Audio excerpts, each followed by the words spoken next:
సిలువ వేయటం గురించి మనం చూసినట్లయితే మత్తయి 27వ అధ్యాయం 1 నుంచి 26 దాకా మనం చూసినట్లయితే,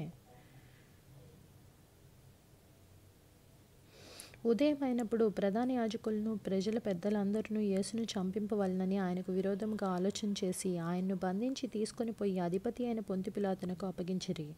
అప్పుడు ఆయన్ను అప్పగించిన యూదా ఆయనకు శిక్ష విధింపబడగా చూచి పశ్చాత్తాపడి ఆ 30 వెండి నాణములు ప్రధాన యాజకుల యొద్దకును పెద్దల యొద్దకును మరలా తెచ్చి, నేను నిరపరాధ రక్తమును అప్పగించి పాపం చేసితినని చెప్పెను. వారు దానితో మాకేమి, నీవే చూచుకొనమని చెప్పగా అతడు ఆ వెండి నాణములు దేవాలయంలో పారవేసిపోయి ఊరిపెట్టుకొను.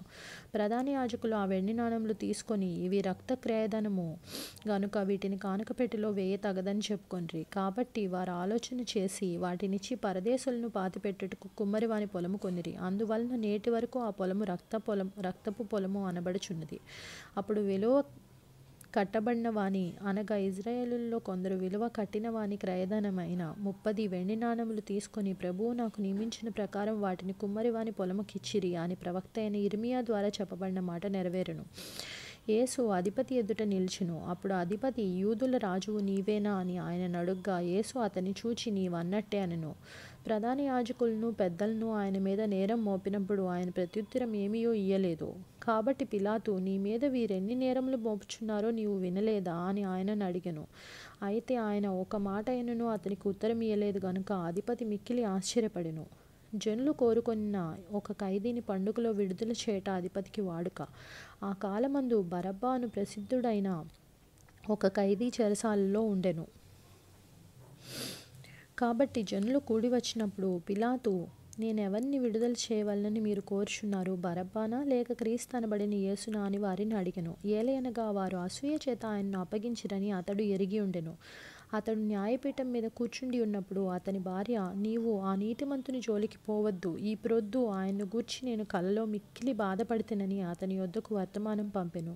ప్రధాన యాజకులను పెద్దలను బరబ్బాను విడిపించమని అడుగుటకు యేసును సంహరించుటకును జనసమూహములను ప్రేరేపించిరి. అధిపతి, ఇద్దరిలో నేనెవరిని విడుదల చేయవలనని మీరు కోరుచున్నారని వారిని అడుగగా వారు బరబ్బానే అనిరి. అందుకు పిలాతు, అలాగైతే క్రీస్తు అనబడిన యేసును ఏమి చేతునని వారిని అడుగగా, సిలువ వేయమని అందరూ చెప్పిరి.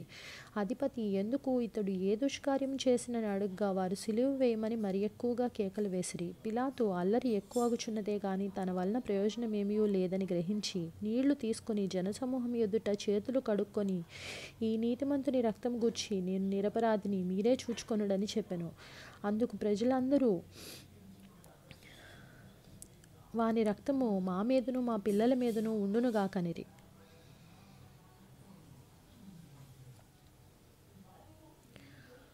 అప్పుడు అతడు వారు కోరినట్టు బరబ్బాను వారికి విడుదల చేసి యేసును కొరడాలతో కొట్టించి సిలువ వేయని అప్పగించును.